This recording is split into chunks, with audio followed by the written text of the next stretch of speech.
So if you have the Living with Christ and you go through that, you notice if you've got a chance to look at the little reflection, which I learned something today. I was reading during my little time because I like the book. I have 3 subscriptions, so that's how much I like it, that book.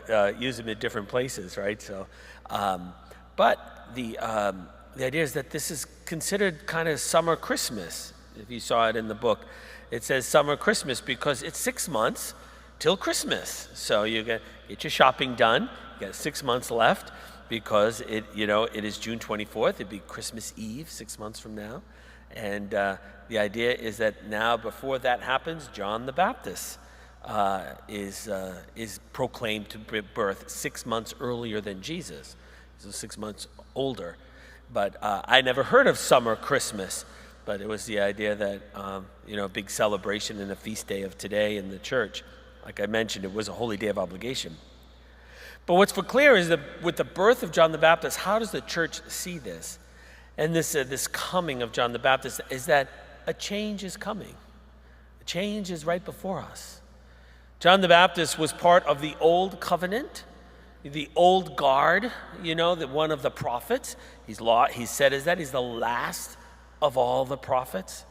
It's no longer going to be as it was, the age of the prophets. He would have been the last one. And I was trying to think of our own experience of how when we experience great change, not just in one place, but a huge change, like the Industrial Revolution, changed every part of the way people live, or now the technological revolution, right, that they're calling it, changed every part. Every part in all of society and all the strata. The things are different now.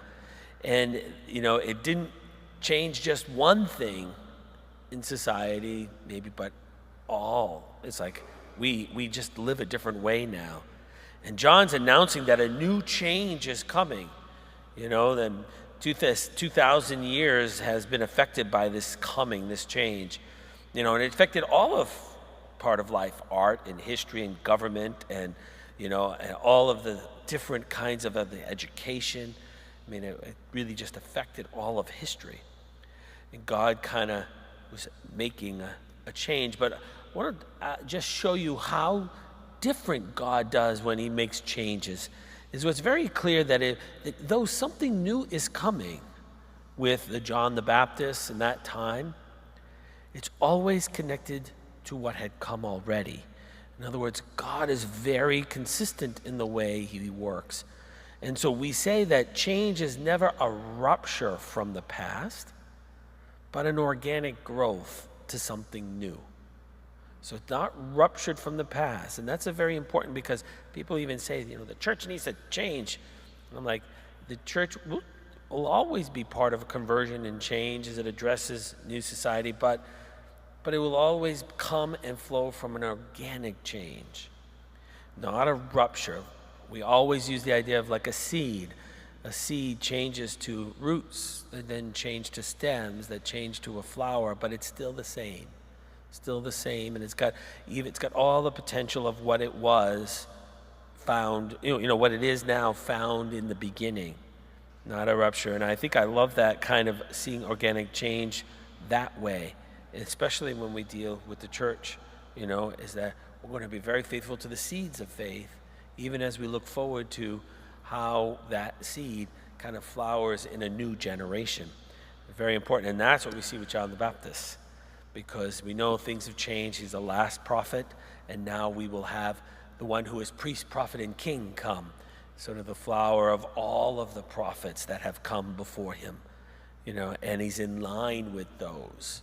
And that's why it's very important that he comes from Zechariah, one of the priests of the Old Covenant, and he's named John the Baptist as the last of the prophets, so that we then prepare for the coming of Christ.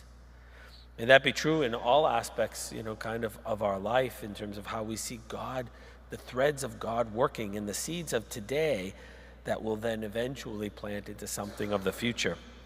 But nonetheless, today is a great feast day in the church, so make sure that you celebrate. Maybe have an extra bowl of ice cream, whatever it is you do, to celebrate the feast day, because it's not like any other day. You live the liturgical life, the life of the church. Today is the day we remember the birth of John the Baptist and the dawning of a new time.